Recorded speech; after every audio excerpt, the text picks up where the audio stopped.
Okay, मैंने screen भी share कर लिया आप लोगों के साथ और प्रेजेंटेशन भी ऑन कर दी है मैंने। अब आप लोगों को मेरा स्क्रीन जो है कंप्यूटर का वो नजर आ रहा होगा। जो कल वाले में आप जो प्रॉब्लम बता रही है वो है हार्मोनिक ऑसिलेटर 2 में। तो मैं हार्मोनिक ऑसिलेटर 2 खोल लेता हूँ। अभी आपने बताया है कि that is page number 8, 6, 7 and that is 8। जी। मानूर, आप अपना माइक ऑन कर सकती है?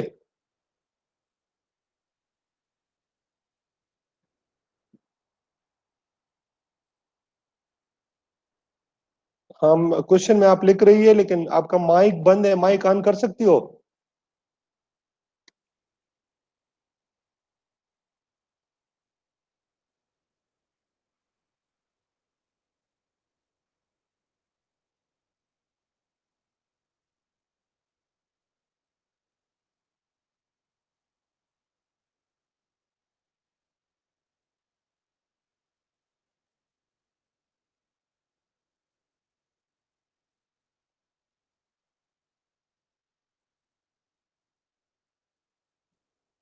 जो लास्ट में आप बता रही है, जिसमें हमने लिखा है कि when y is very very greater than 1, then summation of a k y power k does not terminate, यानी ये खत्म नहीं होती है और ये बराबर है e पावर y स्क्वायर के, यानी ये एक सीरीज फंक्शन बन जाता है, एक्सपोनेंशियल सीरीज फंक्शन।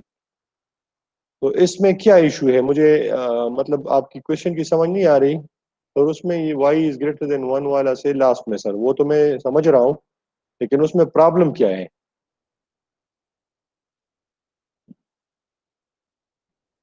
सीरीज का क्या मतलब है? कौन सा सीरीज? ये जो समेशन आपके स्टार्ट फ्रॉम जीरो ए के वाई पावर के की आप बात कर रही है, या y equal to e power y square की बात कर रही है?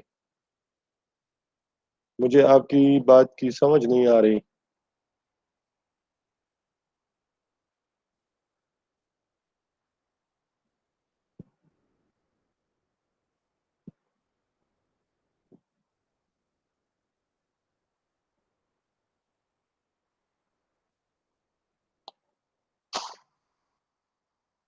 अच्छा, ये देखिए, इससे ऊपर आप देखें ना, ये तो ऑलरेडी हमने ऊपर डिफाइन कर दिया ना, जब हमने के को लिया ना, यहां से ये स्टार्ट होता है। जब हम इसकी रेशो की वैल्यू ले लेते हैं ना, कि जो रेशो हमारे पास है वो है ए के प्लस 2 डिवाइड बाई ए के इक्वल टू 0, यानी जब ये हम जीरो को इक्वेट करते हैं तो ये जो लिमिट है ना, इसी से हमने ये किया कि जब हम लिमिट अप्लाई करते हैं के टेंस टू इन्फिनिटी के लिए, तो ये टर्म जो है, ये जो ऊपर वाला टर्म है, ये इक्वेट हो जाता है 0 को, और हमारे पास आ जाता है ए के प्लस 2 डिवाइड बाई ए के इक्वल टू 0। इसका मतलब ये हुआ कि ए के प्लस 2 इक्वल टू ए के। हाँ, यानी यानी आपके पास कंपोनेंट ए के और ए के प्लस 2 बराबर है, सो इसका क्या, what it represents, the ratio approaches zero and series h naught y and h1 y are convergent and define an analytic function which can be solved, yeah, which can have a solution. So however, if k is far greater than 1, that is k is far greater than epsilon, अगर k 1 से ज्यादा है, क्योंकि वहां पे एक k plus 2 भी 0 आ रहा है, तो इसका मतलब है कि के एप्सिलॉन से ज्यादा है, तो ये टर्म जो है एप्सिलॉन माइनस 1 का, ये हम इग्नोर कर लेते हैं। और जब हम ये इग्नोर कर लेते हैं तो ये रेशो 0 के बराबर है, तो ये टर्म 0 के बराबर हुआ। और जब ये बराबर कर लेते हैं तो हमारे पास ये दो टर्म आते हैं कि के प्लस 1 और के प्लस 2, इसको हम के बराबर ले सकते हैं, क्योंकि यहाँ पे 2k माइनस एप्सिलॉन माइनस 1 को हमने 2k का बराबर लिया। जब यही वैल्यू हमने वापस इधर पुट किया ना इक्वेशन 9 में, so we got 2y square by k, यानी द रेशो जो हमारे पास ए के प्लस 2 और ए के आ रही है वो है 2y स्क्वायर बाई के। अब ये 2y स्क्वायर बाई के जो आ रही है, इसमें हम इसके लिए हम क्या करते हैं, पहले वी डिफाइन या कंसिडर अनदर सीरीज, और वो सीरीज है y ई पावर स्क्वायर, यानी ई पावर y स्क्वायर हम ले लेते हैं, और ई पावर y स्क्वायर सीरीज जो है उसको हम इसी फॉर्म में लिखते हैं कि y पावर के डिवाइड बाय के पावर 2। अगर तुम इसको ओपन कर दोगी इस सीरीज को, तो ये बिल्कुल इसी रेशियो 2y स्क्वायर बाई के, या एक्सपोनेंशियल जो ये सीरीज है ये इसके बराबर है। ये हमने इसी सीरीज इसको लिखा हुआ है दोबारा। और यही वैल्यू फिर हम आगे लिख लेते हैं कि उसमें हम y को ग्रेटर देन 1 ले लेते हैं। y को जब हम ग्रेटर देन 1 ले लेंगे तो फिर ये a के y के बराबर आएगा ये सीरीज। अगर y को 1 से मतलब y 1 से कम होगी तो इसमें 1 प्लस आएगा, फिर तो वो a के वाला टर्म जो है उसके साथ y लाजमी आएगी, और यहाँ पे y स्किप है एक्सपोनेंशियल में। इस वजह से हमने ये कंडीशन अप्लाई की कि y is far greater than 1 which does not terminate, और ये सीरीज ये बन जाता है, ये जो हमने लिखा है। और ये a के पाई वो a के y पावर के इसी से निकल आया है, ये जो e y square equal to 1 plus y square plus y power 4 divide by 2 factorial plus y. और ये ई एक्सपोनेंशियल सीरीज है, आप लोगों ने इसको मैट्रिक में पढ़ा था, e power x equal to 1 plus यानी x plus x square divide by 2 and so. लेकिन यहां पे हमने चूंकि वाई स्क्वायर लिया है तो इस वजह से हमारे पास ये y square y power 4 y power 6 आ रहा है। लेकिन जनरली ये जब हम ई पावर एक्स को लेते हैं तो e power x equal to 1 plus x divide by 1 factorial होता है, लेकिन उसके साथ फिर plus x square divide by 2 factorial आता है, and then x power 3 divide by 3 factorial आता है, plus x power 4 divide by 4 factorial आता है। And in this way we are going and we can not do that.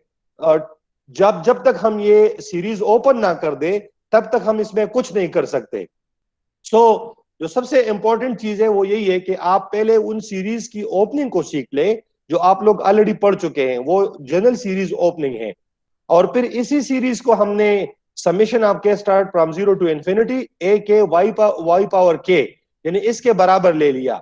ये series ये इसी ऊपर वाले सीरीज से हमने मतलब इसी को हमने जनरल समेशन में लिख दिया है, बाकी इसमें कुछ खास हमने नहीं किया।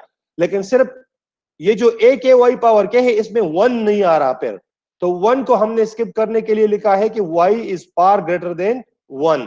सो इस वजह से ये दोनों सीरीज जो है ये बराबर है।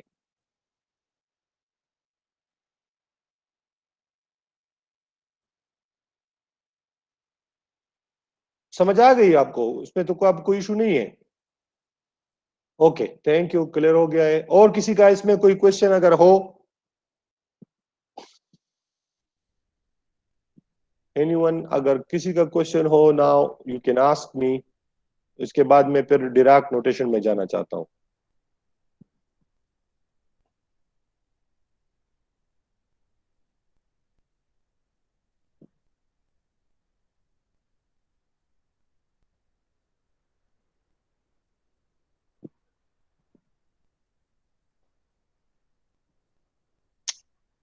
जी ओके सर, क्लियर है। नो सर, अच्छा कोई क्वेश्चन नहीं है। ओके सो फिर हम जाते हैं डिराक नोटेशन में। सो टुडे दिन we have to discuss Dirac notation, क्योंकि ये हमें इसको समझना चाहिए और हम बार बार इसको इस्तेमाल कर रहे हैं, तो थोड़ा सा आपको इसकी समझ आनी चाहिए। ठीक है, डिराक नोटेशन क्या है?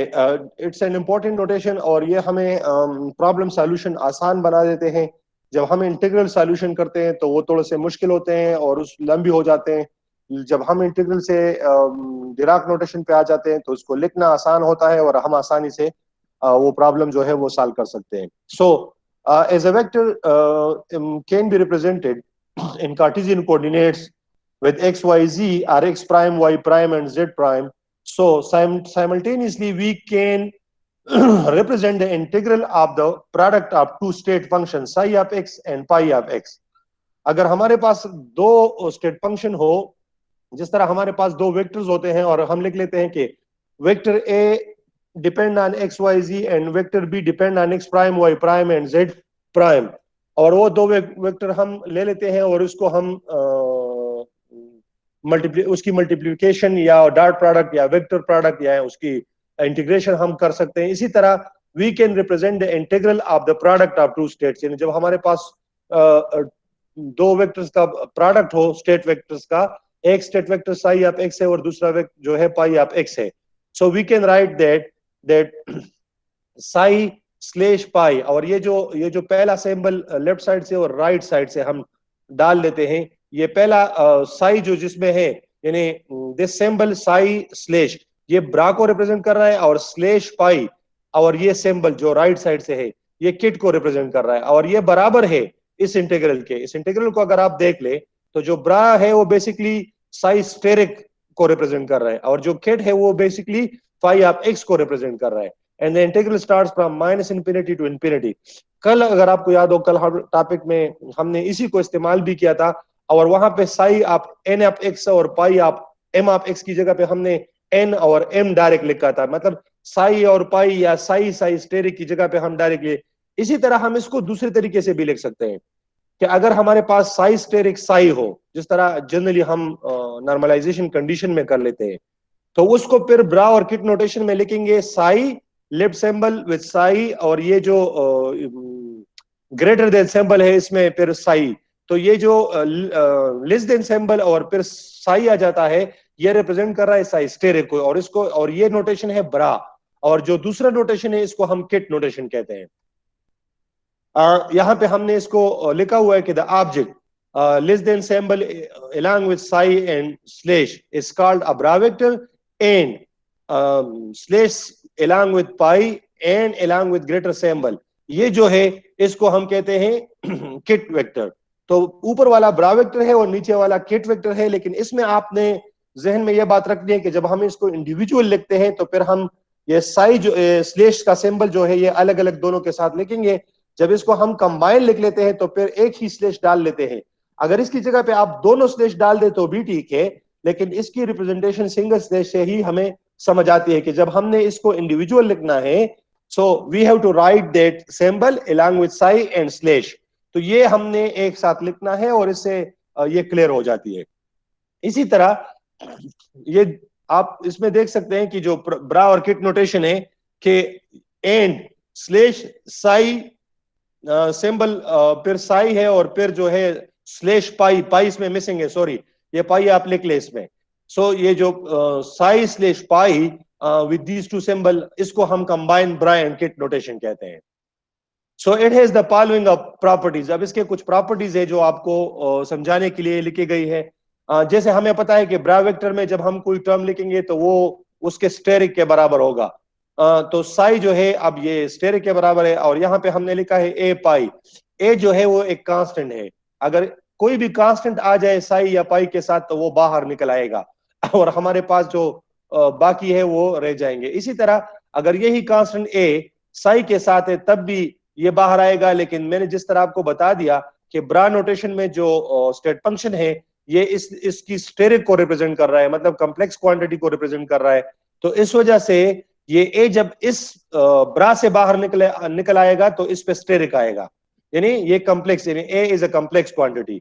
इसी तरह अगर हम इस ब्रा और किट में जो साई पाई है और इसका हम कंजुगेट ले ले, यानी इसका हम स्टेरिक ले ले, तो ये रिवर्स हो जाएंगे। रिवर्स इस वजह से होंगे कि चूंकि ब्रा जो है यहाँ पे वो साई स्टेरिक है, अगर उसके दोबारा साई स्टेरिक उस पे आ जाएगा तो वो किट में कन्वर्ट हो जाएगा।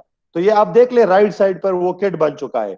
और जो यहाँ पे किट वेक्टर है पाई का, जब आप उस पे ऊपर स्टेरिक लेंगे तो वो ब्रा में कन्वर्ट हो जाएगा, यानी वो पाई स्टार के बराबर होगा। तो इस वजह से ये इंटर कन्वर्ट कर लेता है अगर हम ऊपर इसकी स्टेरिक ले लें।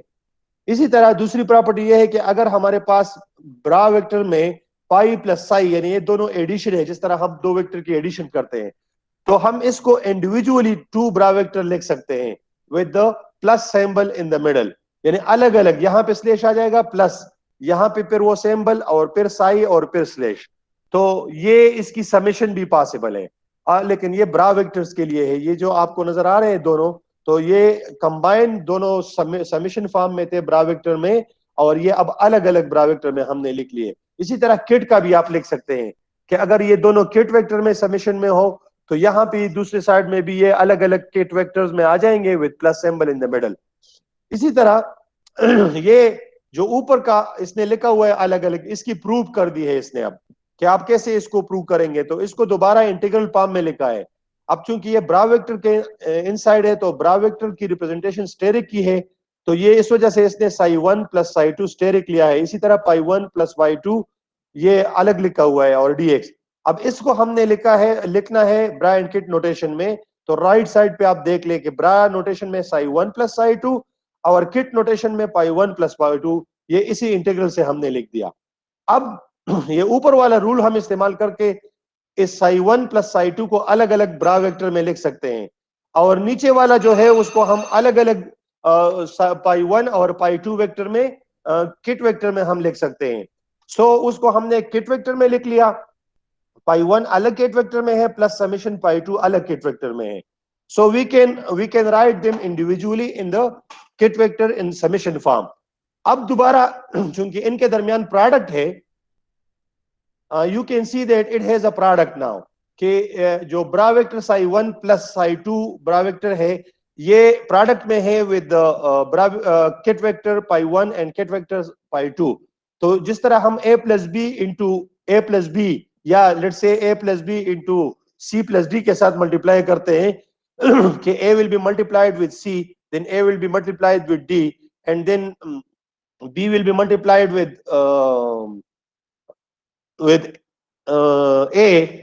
C will be multiplied with A, and then D will multiplied by psi 2।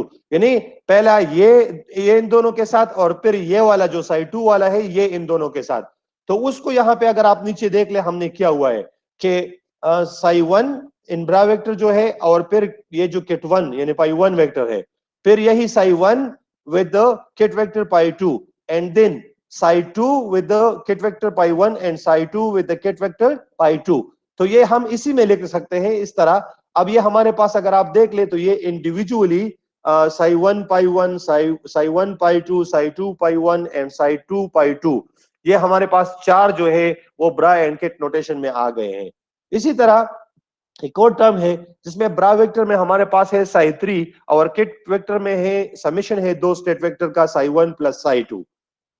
इसको भी हम उसी तरह अलग कर सकते हैं कि साई 3 जो है वो ब्रा वेक्टर वो दोनों के साथ अलग अलग आएगा, यानी the bra vector Sai 3 is now with Sai 1, and इसी तरह plus the bra vector Sai 3 is with the Sai 2। सो ये इंडिविजुअल हमने ब्रा एंड किट नोटेशन में इसी तरह लिख लिया। इसी तरह अगर ये ब्रा में समेशन में हो तो किट का उसी तरह आएगा, हर दोनों के साथ वो डिवाइड हो जाएगा।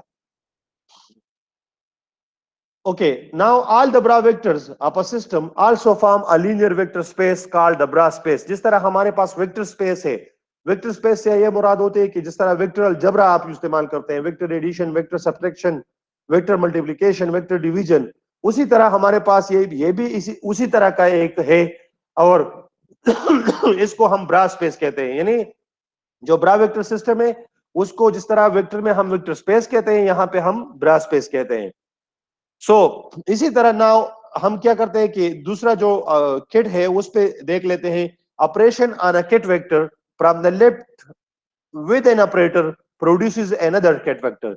यानी किट वेक्टर जो भी होगा आपके पास, जब आप उसको ऑपरेट करेंगे किसी भी ऑपरेटर के साथ, तो वो एक दूसरा किट वेक्टर जो है वो पैदा करेगा। अब क्या होगा क्या नहीं ये आपको समझ आना चाहिए। Number for example, if this A operates and the kit vector psi, then you got a kit vector psi prime।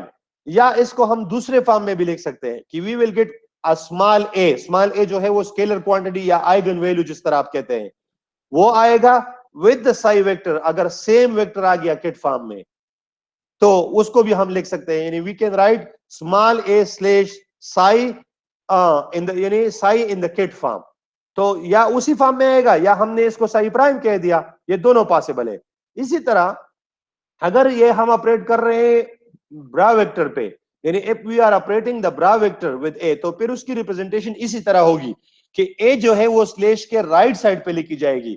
But इसका मतलब ये है कि ये ए जो है it is operating on the bra vector Sai, और जो रिजल्ट आएगा वो भी ब्रा वेक्टर साई प्राइम आएगा, या स्मॉल ए राइट साइड पे और ब्रा वेक्टर साई आएगा साथ में। स्मॉल ए से मुराद मेरी स्केलर वैल्यू है। इसी तरह अगर हम एक्सपेक्टेशन वैल्यू मालूम करना चाहते हैं, जिस तरह आपने इंटीग्रल फॉर्म में किए थे कि ए एक्सपेक्टेशन बराबर था psi asterisk a psi d tau के, ठीक है ना, या in other words we can write that a जो है वो चूंकि साई पे ऑपरेट कर रहा है तो फिर वो साई प्राइम में चेंज हो गया।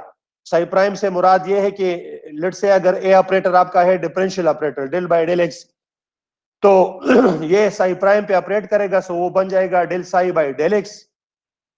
तो उसको फिर आप ब्रा किट फॉर्म में लिख सकते हैं कि साई और साई प्राइम में, या डायरेक्टली आप लिख सकते हैं कि ब्रा वेक्टर साई फिर दरमियान में ए आ जाएगा और फिर किट वेक्टर, इसी तरह भी पॉसिबल है। इसके अलावा एक और तरीके से भी पॉसिबल है कि जो हमने डबल स्लैश डाली है ए के दोनों साइड पे, हम राइट वाला ए स्लैश ना भी डाल दे तब भी ये ठीक है। यानी अगर हम लिखे ब्रा वेक्टर साई फिर उसके बाद लिखे कि a operator is operating on psi in the form of ket vector, ये दरमियान वाला स्लैश इससे निकल जाए तो भी ये ठीक है। उसका भी ये मतलब है कि ये ए जो ऑपरेट कर रहा है ये साई पे ऑपरेट कर रहा है, जिस तरह ऊपर इंटीग्रल में आपको नजर आ रहा है। अब द आइगन वैल्यू प्रॉब्लम है, जिस तरह मैंने ऊपर आपको बता दिया है यहां पे कि हम इसके साथ लिख सकते हैं, तो नीचे ये यहां पे दोबारा एक्सप्लेन हो चुका है। Look at this now. If an operator A operates on a kit, kit आपके पास क्या है? किट आपके पास है साई फ्रॉम लेफ्ट। अगर लेफ्ट साइड से ये ए इस पे ऑपरेट कर रहा है तो ऊपर तो हमने डायरेक्टली वो किट लिखा था और उसमें साई प्राइम लिखा था, लेकिन यहां पे हमने उसको आइगन वैल्यू के साथ लिख दिया lambda. Lambda is the eigen value, और वही वेक्टर के वेक्टर वापस यानी के स्टेट जो है वो वापस आ गया है, and that is in the form of ket vector psi. So the ket vector psi is called an eigen ket of operator a. यानी अब चूंकि ये सिमिलर किट आपको मिल रहा है, इसमें कोई चेंज नहीं आया। जब जिस तरह हमने कंडीशन पढ़ी थी कि आइगन फंक्शन क्या होगा, आइगन फंक्शन वो फंक्शन होगा कि जब कोई ऑपरेटर इस पे ऑपरेट कर जाए और आपको सेम वो फंक्शन मिल जाए विद अ कैरेक्टरिस्टिक वैल्यू, तो उसको हम आइगन फंक्शन कहते हैं। और अगर कैरेक्टरिस्टिक वैल्यू है तो उसको हम आइगन वैल्यू कहते हैं, और इस इक्वेशन को हम आइगन इक्वेशन कहते हैं। सो यहां पे भी जो किट वेक्टर है इसको हम आइगन किट कहेंगे ऑपरेटर ए का, और जो लेमडा है वो आइगन वैल्यू है, और ये जो इक्वेशन आपको नजर आ रहा है this is called the eigen kit vector equation या द आइगन वैल्यू इक्वेशन। इसी तरह ये कुछ और प्रॉपर्टीज इसने की है कि अगर हमारे पास साई ऑफ एम और साई ऑफ एन यानी दोनों डिफरेंट हो एक दूसरे से तो उसको हम और किस हालत में लिख सकते हैं। ये मुख्तलिफ बुक्स जो है वो मुख्तलिफ रिप्रेजेंटेशन ब्रा और किट के लिए दे रही है। ये जो ब्रेसेस में लिखा हुआ है psi of m asterisk comma psi of n brace, तो ये भी एग्जैक्टली सिमिलर ब्रा और किट नोटेशन को रिप्रेजेंट कर रहा है। बाज बुक्स जो है वो इसको इसी फॉर्म में भी लिख लेते हैं। और या साई ऑफ एम और साई ऑफ एन की जगह पे हम डायरेक्टली जो इसकी सबस्क्रिप्ट है एम और एन, इसको लिख सकते हैं कि m in the form of bra vector और n in the form of ket vector. इसका यही मतलब है कि this represent the psi of m in bra vector and the psi of n in the ket vector. So इसको हम इसी तरह भी लिख सकते हैं। इसी तरह दो किट वेक्टर की एडिशन इसने की हुई है, आपको नीचे जो नजर आ रहा है कि kit vector Sai plus kit vector Sai prime है, तो ये बराबर है ब्रा वेक्टर साई प्लस ब्रा वेक्टर साई प्राइम के। यानी ये दोनों रिवर्सिबल होंगे, और रिवर्सिबल यानी दोनों बराबर है। इसकी बराबरी का मतलब यही है कि चूंकि ये ट्रांसफॉर्मेशन है कि जिस तरह साई साई स्टेरिक ब्रा में रिप्रेजेंट कर रही है और साई प्राइम स्टेरिक रिप्रेजेंट कर रही है, तो ये दोनों एक दूसरे को रिवर्सिबल है, इसमें कोई फर्क नहीं आएगा। इसी तरह अगर कोई लेमडा है आपके पास और वो एक स्केलर क्वांटिटी है और वो किट वेक्टर साई पे अप्लाई है, तो सेम लेमडा आपको बाहर मिलेगा और आपको ब्रा वेक्टर जो है वो आप उसी फॉर्म में उसको लिख सकते हैं। यानी लेमडा ये उसके ऊपर स्टेरिक है।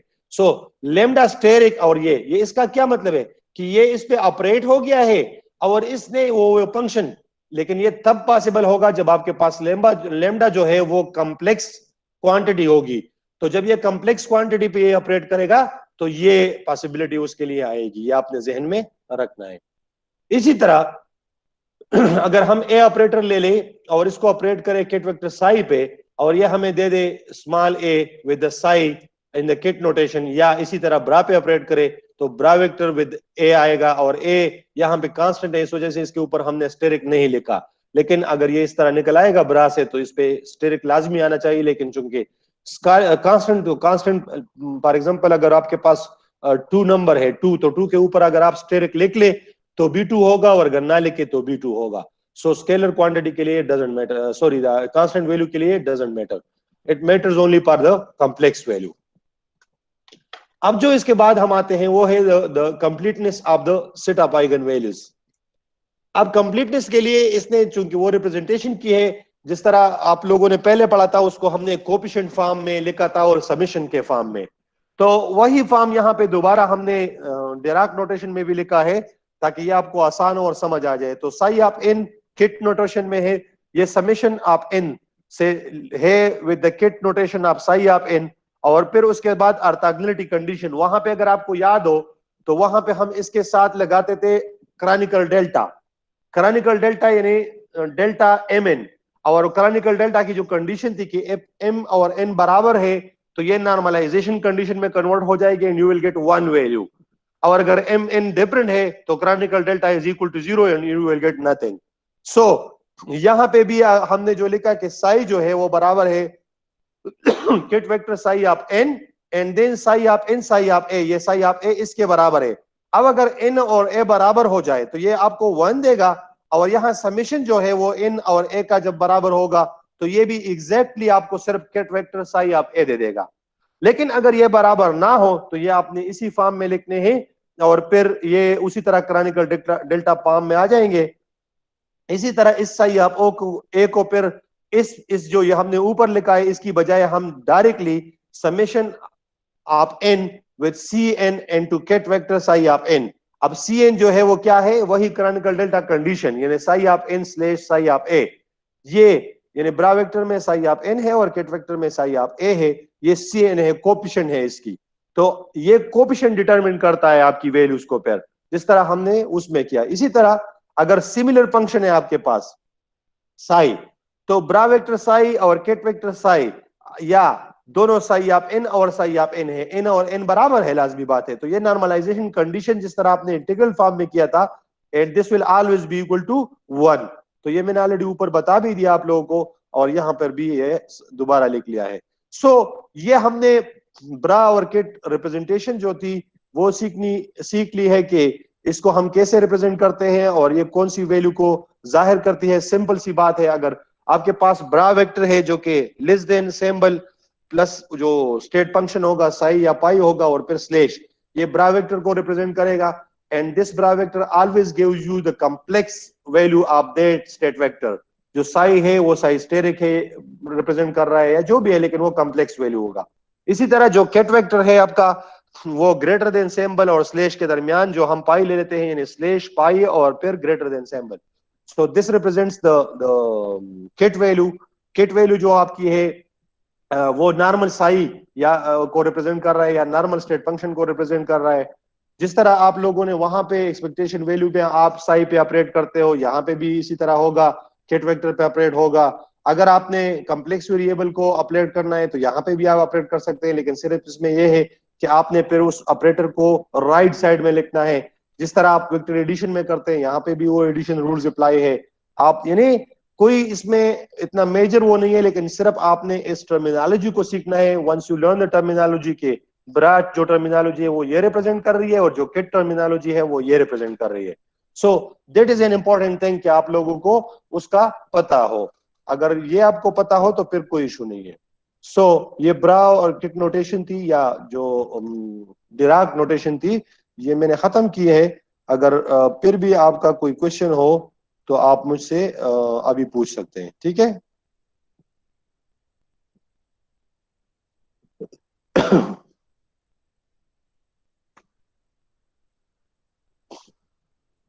जी, किसी का कोई भी क्वेश्चन हो तो आस्क मी नाउ, शाबाश, इसी रिप्रेजेंटेशन में।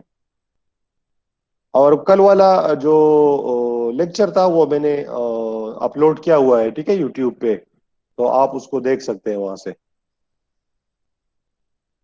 कल ही अपलोड किया था, सो मैं उसी दिन इसको अपलोड कर लेता हूं जब लेक्चर खत्म हो जाता है। जी, एनीवन हैविंग क्वेश्चन?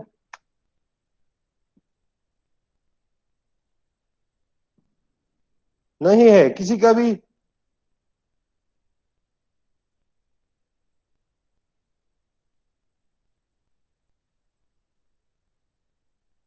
ओके।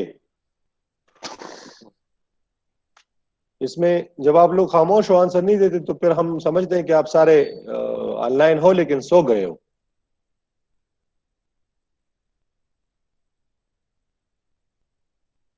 हाँ। अच्छा। अच्छा, तो कोई क्वेश्चन नहीं है उसमें? अच्छा सही है, ये समझ आ गई इसकी कि नहीं आई? अच्छा क्लियर है। सही सही सही, दैट्स गुड। चलो ठीक है, ये आप लोग को समझ आ गई है, इसको आप दोबारा फिर पढ़ लेंगे तो आपको और भी समझ आएगी। मैं अब चाहता हूँ उस पे दूसरा जो हमारा है वो है एंगुलर मोमेंटम। तो थोड़ा सा हम उसमें स्टार्ट ले लेते हैं, क्योंकि फिर मैं जब करूंगा तो आप लोगों को समझ आ रही हो, तो उस वजह से थोड़ा सा हमने अभी से इसको आज मैं एक्सप्लेन कर लेता हूँ। और फिर यानी जो आपकी पहले आप एंगुलर मोमेंटम पढ़ चुके हैं, थोड़ा सा उसको रिवाइज कर लेते हैं, ताकि आपकी पिछली क्लासेस से वो स्टडी आपको याद आ जाए। So you have studied in your previous class modern physics का जो आपका क्लास होता था, या एटॉमिक एंड मॉलिक्यूलर फिजिक्स का, उसमें आप लोगों ने एंगुलर मोमेंटम को डिटेल में पढ़ा था। और स्पेशली जब आपने उस वहां पे सेमी क्लासिकली हाइड्रोजन एटम या हाइड्रोजन लाइक एटम जो था वो पढ़ा था, शेल कॉन्फ़िगरेशन जो आप लोगों ने वहां पे सीखी थी, ऑर्बिटल कॉन्फ़िगरेशन जो आप लोगों ने वहां पे सीखी थी, थोड़ा सा हमने उसको रिवाइज करना है। जो बोहर ने थ्योरी पेश की थी वो क्या थी, यानी उसने क्वांटाइजेशन की बात की थी कि हर स्टेट की जो है वो उसकी एंगुलर मोमेंटम क्वांटाइज होगी। यानी जब पहले स्टेट का जो एंगुलर मोमेंटम होगा वो एच कट के मल्टीपल के बराबर होगा। फिर आगे जो दूसरे स्टेट्स होंगे वो आपके पास होल नंबर में आएंगे, यानी वो क्वांटाइज स्टेट होंगे। उसका कहने का मतलब ये है कि वो क्वांटाइज होंगे। और वहां से आप लोगों ने फिर कुछ वैल्यूज पढ़ी थी, l m, n l m, और एम प्राइम जो था, या एम एस उसको भी हम लिख सकते हैं। यानी उसको हम कहते हैं क्वांटम नंबर्स जो आपके पास थे। वो जो चार आप लोगों ने पढ़े थे, एन जो है वो आपका प्रिंसिपल क्वांटम नंबर है, वो आपके के एल एम एन स्टेट्स को रिप्रेजेंट करता है। यानी 1 2 3 से आपका जो स्टेट्स है उसी में। फिर एल जो है वो ऑर्बिटल क्वांटम नंबर है, और वो orbital state S P D F उसको रिप्रेजेंट करता है। ये आप लोग ऑलरेडी पढ़ चुके थे। और फिर उसमें जो दूसरा था वो था एम और एम एस। एम जो था आपका मैग्नेटिक क्वांटम नंबर था, वो भी आप लोगों ने पढ़ा था कि जब मैग्नेटिक फील्ड अप्लाई होगा तो फिर उसकी जो ओरिएंटेशन होगी एंगुलर मोमेंटम में चेंज आएगा। तो वो क्या होगा, और उससे जो स्टेट्स पॉसिबल है जो बनेंगे वो मैग्नेटिक क्वांटम नंबर से रिप्रेजेंट होंगे। और फिर चूंकि इलेक्ट्रॉन स्पिनिंग भी कर रहा है तो उसकी वजह से उसकी अलग एक रिप्रेजेंटेशन आ जाती है स्पिन अप और स्पिन डाउन की। तो उस वजह से जो हमारे पास एक दूसरा क्वांटम नंबर लास्ट में बन रहा था वो था एम एस। तो ये चार क्वांटम नंबर्स थे, ये हमने पढ़ा था। और साथ में आप लोगों ने वहां पे ये भी पढ़ा होगा कि अनसर्टेनिटी प्रिंसिपल अभी क्वांटम मैकेनिक्स में हम पढ़ चुके हैं आप डिटेल में। लेकिन वहां पे आपने ये पढ़ा था कि जो चार क्वांटम नंबर्स है वो किसी भी इलेक्ट्रॉन के लिए सेम नहीं, दो इलेक्ट्रॉन के लिए सिमिलर नहीं होंगे। यानी at least one should be different. अगर बाकी तीनों सेम भी हो तो एक उसमें उसके लिए मुख्तलिफ होगा। तो एंगुलर मोमेंटम इसी वजह से एक बहुत इंपॉर्टेंट प्रॉपर्टी है हमारे पास। जितने भी हम जब स्मॉल लेवल पे बात करते हैं, एटॉमिक स्केल पे बात करते हैं, बाउंड स्टेट पे बात करते हैं, क्योंकि बाउंड स्टेट या एटॉमिक स्टेट हम अभी तक क्वांटम मैकेनिक्स में सीख चुके हैं कि जितने भी बाउंड स्टेट्स होते हैं या अनबाउंड, उसमें बाकायदा हमारे पास स्टेट्स होते हैं। और जब स्टेट्स की बात आती है तो उसमें फिर लाजमी बात है कि हमें पार्टिकल अकोमोडेशन की बात आएगी कि उसमें कौन कौन से पार्टिकल रहते हैं। इसी तरह जब स्टेट्स चेंज होंगे, जब एक पार्टिकल एक स्टेट से दूसरे स्टेट में जाएगा तो लाजमी बात है कि उसको जाने के लिए भी एनर्जी रिक्वायर्ड होगी। अगर वो हायर स्टेट से लोअर में आएगा तो वो एनर्जी को इन the form of energy release करेगा। तो ये चीजें जो हमने एटॉमिक स्ट्रक्चर से सीखी थी, ये बहुत से सिस्टम्स को जो इसी तरह सिमिलर सिस्टम्स हो जिसमें स्टेट्स इन्वॉल्व हो एप्लीकेबल होती हैं। और जितने भी हमारे पास पोटेंशियल प्रॉब्लम्स है, पोटेंशियल प्रॉब्लम जो है वो सेंट्रल प्रॉब्लम होते हैं। जिस तरह आपके पास एटम है वो एक सेंट्रल पोटेंशियल है, न्यूक्लियस उसके सेंटर में होता है, और वो उसको अपनी तरफ जो है वो पार्टिकल्स को अपनी तरफ खींच रहा होता है। तो उसकी वजह से एक सेंट्रल फोर्स उसको मिल रहा होता है और वो बाउंड स्टेट बन जाता है। और उस सेंट्रल फोर्स की वजह से उसकी फिर एंगुलर मोमेंटम भी है, ऑर्बिटल एंगुलर मोमेंटम भी है। मैग्नेटिक, अगर मैग्नेटिक फील्ड में हम उसको रख दे तो मैग्नेटिक मोमेंट भी होगा। और साथ में फिर चूंकि इलेक्ट्रॉन है तो उसका अपना अपना स्पिन भी मौजूद होता है, तो स्पिन मैग्नेटिक मोमेंट भी उसका मौजूद होता है। तो उसी से हम ले लेते हैं। और क्लासिकल फिजिक्स में जब हमने एंगुलर मोमेंटम डिफाइन किया था लार्ज ऑब्जेक्ट्स के लिए, वही कंसेप्ट हम उठा के ले आते हैं कि लार्ज ऑब्जेक्ट के लिए वो आसान था कि अगर कोई ऑब्जेक्ट आपके एक सर्कल में घूम रही है तो उसका एंगुलर मोमेंटम जो है वो किसके बराबर होगा। हम राइट आर्म से उसको मतलब ले लेते हैं कि if it is moving like this the momentum will be directed, चूंकि वेक्टर क्वांटिटी अपवर्ड। और ये दूसरे वर्ड में हम लिख सकते हैं कि it will be equal to r cross p. अब आर जो है वो वही आर्म है, मोमेंट आर्म जो है यानी उस सेंटर से उस बॉडी का जितना फासला है उसके बराबर है। और पी उसका लीनियर मोमेंटम है, यानी उसी पॉइंट पर जितना उसका लीनियर मोमेंटम होगा, क्योंकि बॉडी मोशन में होगी तो उस वजह से इसका लीनियर मोमेंटम होगा। और तो जो लीनियर मोमेंटम और मोमेंट आर्म को हम मल्टीप्लाई कर ले तो ये हमें वही एंगुलर मोमेंटम उसी सर्कल का देते हैं। अब ये दो चीजों पे डिपेंड कर रहा है कि अगर पार्टिकल जितनी तेजी के साथ मूव कर रहा है तो जितना तेज होगा उतना मोमेंटम ज्यादा होगा, या अगर उस पार्टिकल की मोमेंट आर्म आर जो है वो जितनी बढ़ेगी तो वो इस पे ले। और फिर दूसरी जो उससे सबसे अहम चीज है वो ये है कि ये क्रॉस प्रोडक्ट है तो इनकी ओरिएंटेशन पे भी डिपेंड करती है, ताकि आपको पता हो कि उसकी ओरिएंटेशन क्या है। इसी तरह हम इसको ऑपरेटर फॉर्म में लिख सकते हैं कि एंगुलर मोमेंटम एल जो है वो आर ऑपरेटर और पी ऑपरेटर के प्रोडक्ट के बराबर होगा। और फिर इसको अगर आप कंपोनेंट फॉर्म में लिखे तो जो आर वेक्टर है उसके कंपोनेंट होते हैं थ्री डायमेंशन में X Y Z with the unit vector I J K. और जो L vector sorry P vector होते हैं उसके यूनिट वेक्टर होते हैं P X P Y P Z with the unit sorry उसके जो कंपोनेंट होते हैं वो P X P Y P Z होते हैं, और साथ में उसके यूनिट वेक्टर आएंगे आई जे और के। तो आई जे और के हमने ऊपर लिख लिया, और उसको मेट्रिसिस फॉर्म में अगर आप लिख ले और फिर इसी को आप मल्टीप्लाई कर ले, जिस तरह एल के भी तीन कंपोनेंट्स होंगे, एक होगा L X with the unit vector I, दूसरा होगा L Y with the unit vector J, तीसरा होगा L Z with the unit vector K. तो ये आर क्रॉस पी को हमने मैट्रिक्स में लिख दिया कंपोनेंट से, और उसी कंपोनेंट्स को फिर आई को आप कॉमन ले ले तो Y multiply by P Z होगा minus Z multiply by P Y, braces में आई के साथ आएंगे प्लस जे के साथ आएंगे फिर के साथ आएंगे। अब देखें तो दूसरे दोनों साइड्स पे अगर आप कोएफिशिएंट को कंपेयर कर ले आई जे और के यानी जो यूनिट वेक्टर है उसके कोएफिशिएंट आप कंपेयर कर ले तो आपको जो वैल्यूज मिलते हैं वो है एल एक्स के लिए कि l x is equal to y P z minus z p y, इसी तरह l y is equal to z p x minus x p z, इसी तरह l z is equal to x P y minus y p x. तो ये देखिए l x L Y और L z यानी component form में हम उसको कैसे लिखेंगे, और हर कंपोनेंट की हमारे पास पोजीशन और यानी जो मोमेंट आर्म है या वो जो पोजीशन वेक्टर है उसके कंपोनेंट्स और जो मोमेंटम के कंपोनेंट्स है उनकी वैल्यूज में वो किसके बराबर होगा। तो ये हमने निकाल दिए हैं कि जो एल एक्स वैल्यू है वो y P z minus z p y, इसी तरह एल वाई और एल जेड, यानी इनकी हमें अलग अलग वैल्यूज मिल गई है और ये अब हमारे पास है। अब चूंकि क्वांटम मैकेनिक्स में जब हम बात करते हैं तो आप लोगों को याद होगा कि हमने पहले दिन से ये कहा था कि we will always try to talk in term of momentum space and in term of position space. तो हम दोनों में बात करते हैं, तो इस वजह से चूंकि अब हम एंगुलर मोमेंटम में आए हैं तो हम अब इसको इन टर्म ऑफ मोमेंटम हम इसको कैसे रिप्रेजेंट करेंगे, यानी for introducing the position and momentum operators values, क्योंकि हमें वहां पे उसकी जरूरत है। और आप लोगों ने बल्कि मोमेंटम ऑपरेटर जो था, जो लीनियर मोमेंटम ऑपरेटर था, उसकी ऑपरेटर वैल्यू आप लोग कर चुके हैं, और वो थी H cut by iota into partial by partial x, वो पी एक्स के लिए हमने सिर्फ लिखी थी।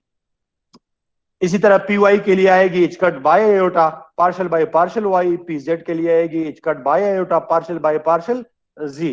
सो ये आपके पास वो ऑपरेटर वैल्यू थी, आप वही ऑपरेटर वैल्यू उठाकर जो लीनियर मोमेंटम की है वो इसमें पुट कर लीजिएगा। तो जो पहला इक्वेशन है एल एक्स का y P z minus z p y, तो पी जेड की वैल्यू और पी वाई की वैल्यू जब हम डाल ले और इससे h cut by iota common ले ले, so we have L x operator value equal to h cut by iota into y partial by partial x minus z partial by partial y।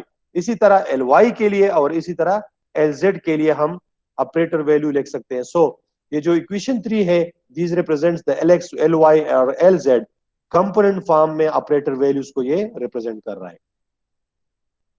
अच्छा, अब जब हमारे पास ये कंपोनेंट्स आ गए हैं, तो इस कंपोनेंट्स इन कंपोनेंट्स फॉर्म में क्वांटम मैकेनिक्स में इसके लिए हमें कुछ इसकी जरूरत है उन वैल्यूज के कि हम क्या करें। तो कम्यूट करते हैं, कम्यूट नहीं करते, ये ऑलरेडी आप लोग सोच सीख चुके थे कम्यूटेशन रिलेशन में कि कब कम्यूट करेगा और कब कम्यूट नहीं करेगा। मैं सिंपल मिसाल दे रहा हूं कि अगर हमारे पास दो सिमिलर स्टेट फंक्शन हो तो वो कम्यूट करते हैं, और अगर वो सिमिलर ना हो तो वो कम्यूट नहीं करते।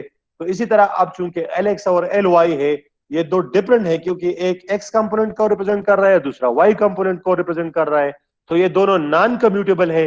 और इसकी जो वैल्यू है वो है iota h cut into Lz, यानी Lx और Ly जो है, जब उसकी हम कम्यूटेशन लिख ले तो वो बराबर है iota h cut into Lz के। इसी तरह Ly Lz जो है वो आयोटा एच कट Lx है, और इसी तरह Lz Lx iota h cut Ly है। अच्छा, इसमें सबसे अहम चीज जो है वो रोटेशन आपने याद रखनी होगी कि जो x फिर y और फिर z, यानी x से जो आप स्टार्ट करके y की तरफ जाएंगे, फिर z की तरफ, और z से फिर x की तरफ वापस। तो ये उसका नॉर्मल जो है टर्म है, तो ये प्लस वैल्यूज हमको दे रहे हैं, यानी Lx Ly। Lx से मैं y की तरफ जा रहा हूं, I am getting Lz with the positive iota h cut. इसी तरह दिन y से मैं z की तरफ जा रहा हूं, Ly into Lz, so I am getting Lx with positive iota h cut. And when I am going from z to x, Lz and Lx, then I am getting iota h cut with Ly। और ये commutation में आप लोगों ने ये भी पढ़ा था कि अगर दो वैल्यूज हो a और b, तो जब हम स्क्वायर ब्रेसेस में लिख ले, कामा डाल दें, तो वो बराबर होता है ए बी माइनस बी ए, ठीक है ना। इसी तरह अगर b कामा a हो तो वो B A minus A B के बराबर होगा, यानी वो रिवर्स हो जाएगा। तो इस वजह से यहाँ पे अगर ये मैं लिख लूं अब कि ये Lx y Ly की जगह पे हो Ly Lx, तो दूसरी साइड पे क्या होगा, फिर वो आयोटा एच कट Lz तो होगा, but what will happen with the plus and negative sign. तो ये जहन में रख लीजिएगा कि इसमें वो रोटेशन लाजमी है। सो अब हम क्या करते हैं, देख लेते हैं कि जो प्रॉपर्टी हमने लिखी Lx Ly की, उसको हम ऑपरेट कर लेते हैं एक फंक्शन पे, साई पे। ये दोनों मोमेंटम ऑपरेटर है लेकिन कंपोनेंट फॉर्म में है, एंगुलर मोमेंटम ऑपरेटर। तो जिस तरह मैंने कहा कि ए बी माइनस बी ए के बराबर होता है, सो Lx Ly minus Ly Lx, ये हमने ओपन कर दी, तो Lx Ly साई हो जाएगा और फिर माइनस Ly Lx साई हो जाएगा। लेकिन हमने क्या ऊपर जो हमने इसकी ऑपरेटर वैल्यू लिखी थी Lx के लिए और Ly इक्वेशन 3 में, वही वैल्यू हमने उठा के यहाँ पे पुट कर दी, यानी Lx की वैल्यू और फिर Ly की वैल्यू। तो आयोटा एच कट दोनों के साथ था, वो स्क्वायर हो गया। फिर इसी तरह माइनस Ly Lx है, तो iota h cut whole square minus, और ये अब ये दोनों आप इसमें और इसमें जो प्रोडक्ट है उसको सॉल्व करें और फिर साई पे ऑपरेट कर ले। जनरली आपके पास जो एल ऑपरेटर है और एल क्रॉस एल है, वो iota h cut L operator के बराबर है। ये यहाँ पे थोड़ा सा देख ले कि this represented L cross L, यानी एक जिस तरह हमारे पास ऑपरेटर होते हैं क्रॉस में, तो इन्होंने क्या किया है कि जो एल ऑपरेटर है, जो मद का निशान उस पर बना है, और फिर क्रॉस एल है, उसी ब्रैकेट फॉर्म में उसको लिख के उसी तरह सॉल्व कर ले जैसे मैंने ऊपर किया है। तो ये आपको उससे समझ आ जाएगा। और इसी तरह इसको, ये जो मैंने इसकी प्रूफ के लिए क्या है, ये आप मजीद आप कर सकते हैं, साई के साथ लिख दे इसमें। जब आप सिंप्लीफाई करेंगे कुछ कटिंग मटिंग करके, तो जो आपके पास रिजल्ट आएगा वो आयोटा एच कट Lz ही आएगा। तो आप इसको कर ले, खुद से आप कर सकते हैं इंशाल्लाह। और ये दूसरा है, ये भी आप एक्सप्लेन कर ले, एलाबोरेट कर ले, ठीक है। अच्छा जी, अब चूंकि हमने जो बात की ऊपर, वो हमने कार्टेशियन कोऑर्डिनेट्स Lx Ly और Lz की बात की, इसी तरह मोमेंटम Px Py Pz, और इसी तरह पोजीशन वेक्टर जो था R, उसको x y z में रिप्रेजेंट किया। तो उसमें फिर हमने कुछ प्रॉपर्टीज लिखे हैं, कुछ प्रॉपर्टीज मैंने इधर नहीं लिखी, वो आगे हमारे आएंगे कम्यूटेशन रिलेशन के फॉर्म में। क्योंकि जब वो कम्यूट करें, नहीं कम्यूट करते, तो फिर वो हर्मिशियन का हमें बताते हैं कि वो हर्मिशियन है कि नहीं है। ये चीजें ऑलरेडी हम डिटेल में पढ़ चुके हैं, तो यहाँ से आपको वो आइडियाज मिलते हैं, और ये बहुत इंपॉर्टेंट फैक्टर्स है। तो आप लोगों ने इसको बुक में पूरे डिटेल में पढ़ना है, और आपको कार्टेशियन कोऑर्डिनेट में आपने सीखना है। और इसके साथ साथ जो आपकी बुक है वो हेनरी सिमेंट वाला, हेनरी सिमेंट बुक को आपने उठाना है दोबारा, उसमें आपने वही जो बोहर थ्योरी है उसको, और फिर ये जो पोर क्वांटम नंबर्स एलएम, और ये जो semi classical theory Bohr theory से आप लोगों ने पढ़े थे, फिर उसके साथ जो आप लोगों ने वो 4 क्वांटम नंबर से स्टेट बनाए थे, वो थोड़ा सा आपने रिवाइज करना है ताकि यहाँ पे आप लोगों को आसानी हो। Angular momentum in spherical polar coordinates पर मैं स्टार्ट करूंगा, अभी मैं इस पे नहीं जा रहा हूँ। सिर्फ कार्टेशियन कोऑर्डिनेट्स का आप देख ले, ये जो आइडेंटिटी मैंने लिख दिए है, इन आइडेंटिटीज को इसी तरह जो मैंने यहाँ पे हैंड दिया है, इसी हैंड को इस्तेमाल करके ये तीनों के लिए आप खुद ही प्रूव कर ले। इसी तरह ये जो ऑपरेटर एल है इसके लिए प्रूव कर दे। फिर भी अगर आपको कोई इशू हो, लेट मी नो, देन मैं दोबारा करूंगा, and then we will go to the angular momentum in spherical polar coordinates. आप ये कन्वर्जन कार्टेशियन से स्फेरिकल पोलर कोऑर्डिनेट्स में या सिलेंड्रिकल कोऑर्डिनेट्स में आप सीख चुके हैं। कार्टेशियन कोऑर्डिनेट्स की बनिस्बत स्फेरिकल पोलर कोऑर्डिनेट्स हमें ज्यादा चाहिए, क्योंकि जो एंगुलर मोमेंटम है वो बिल्कुल स्फेरिकल सिस्टम में होता है। तो इस वजह से अगर हम स्फेरिकल कोऑर्डिनेट्स को सीख ले इसको तो आसान होगा। ये कन्वर्जन ऑलरेडी हम पहले क्लासेस में मैं भी कर चुका हूँ, और इससे पहले भी आप अपने प्रीवियस क्लासेस में, साथ में एमटी में और साथ में मैथमेटिक्स में, और उससे पहले आप बीएससी में भी कर चुके हैं। सो दोबारा से थोड़ा से उन चीजों को रिवाइज कर ले ताकि आपको पता हो कि हम कार्टेशियन से कैसे स्फेरिकल पोलर में जाते हैं। तो यही हम दोबारा इंशाल्लाह फिर करेंगे, और इससे जो है वो हम जो ये एल एक्स एल वाई और एल जेड है, इसकी हमने वो स्फेरिकल, यानी ये आपको ये equation capital I, capital double आई और कैपिटल 3 आई जो है, यही इक्वेशन हमने कैसे निकाले हैं, ये हमने दोबारा ये आपको मैं समझाऊंगा कि ये हमारे पास जो है एल एक्स एल वाई और एल जेड की वैल्यूज है in term of spherical polar coordinates. ऊपर आपने जो इक्वेशन 3 था वो है आपके पास L x L Y L Z के operator values in term of Cartesian coordinates. तो जब ये दोनों हम पूरे कर ले, तो जो आईडीज हमने ऊपर किए हैं, इन आईडीज को हमने फिर दोबारा स्फेरिकल पोलर कोऑर्डिनेट से भी वेरीफाई करना है, और इसी तरह कुछ मजीद आईडीज हमने लेने हैं और उसको भी देखना है कि वो उसकी कम्यूटेशन से हमारे पास क्या रिजल्ट्स आते हैं। जिस तरह एल स्क्वायर एल का है, एल स्क्वायर एल वाई का है, एल स्क्वायर एल जेड का है, एल स्क्वायर एल एक्स का है, ये हमने करना है। और फिर हमने थोड़ा सा आगे बढ़ना है, और फिर एक दो और ऑपरेटर है, एल प्लस एल माइनस, उसको हमने इंट्रोड्यूस करना है, जिसको हम लेडर ऑपरेटर कहते हैं। फिर उसी को इस्तेमाल करके हम कुछ मजीद आगे जा सकते हैं। एक्चुअली ये चीजें क्यों जरूरी है, क्योंकि एंगुलर मोमेंटम जो है, जब आप एक्चुअली सिस्टम में होते हैं, थ्योरेटिकली जब आपने स्टेट्स को रिप्रेजेंट करना है, यानी उसकी एक होती है आपके जो मेन स्टेट्स है, फिर उस स्टेट के अंदर जो ऑर्बिटल स्टेट है एसपीडी, फिर उनके दरमियान ट्रांजिशन पॉसिबल और पॉसिबिलिटी की जो बात है, और फिर उनके अपने कंपोनेंट्स होते हैं, यानी एक्स वाई जी। यानी अगर आपका एल स्टेट है, तो वो एल स्टेट कैसे है, डबल लाइक है, सर्कुलर लाइक है, किस तरह है, उसको समझने के लिए हमने मतलब उसको थ्योरेटिकली हम ड्रा कर सकते हैं। और उसकी बेस यही है कि ये चीजें हम सीख ले, समझ ले कि हम उसमें एंगुलर मोमेंटम को रिप्रेजेंट कर सकते हैं कि उसमें उसके अंदर एंगुलर मोमेंटम क्वांटाइज होगा और किस फॉर्म में होगा। तो जब हम वो रिप्रेजेंट कर, तो वो स्टेट्स हम विजुअलाइज कर सकते हैं, फिर बना सकते हैं। ये ग्रिफिथ बुक में उसके मुख्तलिफ शेप्स आपको दिखाई दिए हैं, इसके बना के आपको दिए हैं, आप उसी को जाके देख सकते हैं। सो मेरे ख्याल से आज के लिए इतना काफी है। कल इंशाल्लाह फिर आगे पढ़ेंगे। थोड़ा सा आप इसको स्टडी कर ले, इनमें कोई क्वेश्चन हो वो मुझे बता दे। मैंने जो टॉपिक्स बता दिए उसमें आप लोगों ने सिर्फ डिराक का बता दिया कि वो हमने नहीं पढ़ा था, सो वी डिड दैट। बाकी जो है वो पढ़ चुके हैं। ये angular momentum, hydrogen, hydrogen like atom है, और ये, और इसके अलावा एक दो तीन टॉपिक मेरे ख्याल से और रहते हैं, so I have to scan them as well. तो इंशाल्लाह एक वीक या 10 दिन में हम इसको वाइंड अप कर लेंगे। लेकिन साथ साथ आप स्टडी करके इस पे मुख्तलिफ प्रॉब्लम्स आप देख लें, और साथ में बुक्स इसके साथ पढ़ ले, क्योंकि इस पे बहुत से ज्यादा प्रॉब्लम्स है। बहुत सी प्रॉब्लम्स पेपर्स में इस पे आते हैं। आप लोगों ने उनको भी सीखना है, और इनको भी साल पे साल साल करना है। जहां पे आपको मसला हो या साल नहीं कर सकते, लेट मी शेयर देम। ठीक है जी। अब अगर किसी का कोई क्वेश्चन हो, मैं अपना लैपटॉप भी कनेक्ट कर लेता हूँ, क्योंकि चार्ज क्यों है मेरा मसला है जी। इनायत ने कुछ लिखा है, sir angular momentum operator from पाम में L R cross P R L, नहीं ये आर क्रॉस पी है बेटा, प्लस नहीं है। खैर है, अगर आपको प्लस दिखाई दे रहा है या स्लाइड में ऐसा हो, इसको करेक्ट कर ले।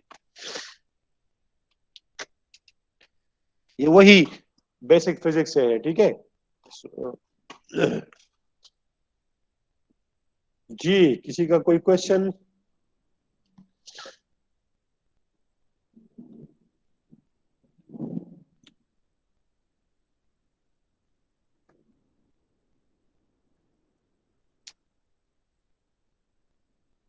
नहीं है?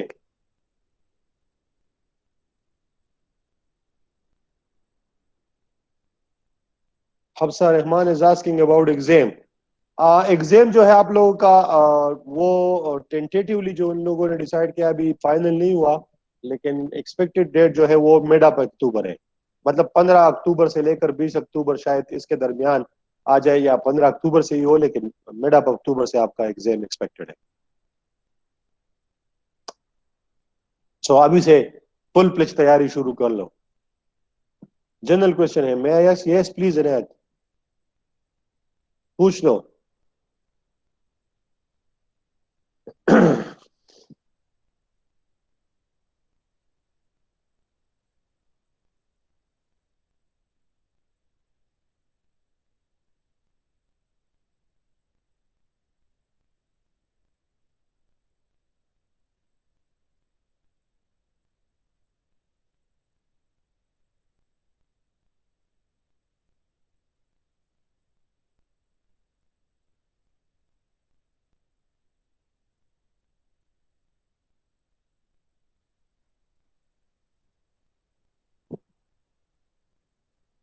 Okay sir, thanks. Inayat Ali, या साथ में सिलेबस भी, ये क्या मतलब है? अच्छा सर, एक जनरल क्वेश्चन है, मैं आस्क तो उसके बाद है, या साथ में सिलेबस भी? सर क्वांटम मैकेनिक्स में हम सिर्फ आपके लेक्चर फॉलो करें? सर सिलेबस तो बहुत ज्यादा है। नहीं, वो सिलेबस हमने खत्म करना है बेटा, उसको तो छोड़ना नहीं है। अभी तक जो है मेरे ख्याल में जो सिलेबस में है उसमें तकरीबन 80% तक हम कर चुके हैं। ये 20% अभी जो रहता है ये मैंने खत्म करना है। तो सिलेबस में कोई नहीं, कुछ नहीं बचेगा। आप उसकी टेंशन ना लें, वो 100% कवर हो जाएगा।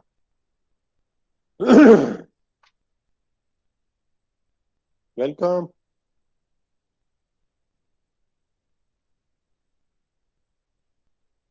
इसका मतलब है बाकी किसी का कोई क्वेश्चन नहीं है। Okay, so thank you for now. उम्मीद है आपको कुछ ना कुछ समझ आ गया होगा। Still if you have your questions, you can ask me. कल के लेक्चर में दोबारा उसको पूछना है, लेकिन आप कोशिश करें कि आपका माइक सिस्टम ठीक हो, और आप मुझसे डिस्कस करके पूछ ले, तो उसमें ये फायदा होगा कि बाकी सबको भी समझ आ रहा होगा, और आपको भी मैं अच्छी तरह समझा सकूंगा। क्योंकि अब इसमें बाज औकात हमें जरूरत पड़ती है कि हम कुछ चीज लिख लें, खुद से खातों पे लिख लें।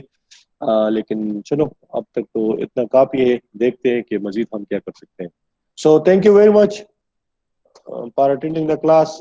जिसको भी कोई मसला हो, वो दोबारा मुझसे क्वेश्चन पूछ सकते हैं, और अभी मैं ये लेक्चर भी अपलोड कर दूंगा, तो आप इसको आप खुद भी पढ़ सकते हैं, और जिन स्टूडेंट्स ने क्लास अटेंड नहीं की वो भी पढ़ सकते हैं। Okay, thank you. Allah Hafiz.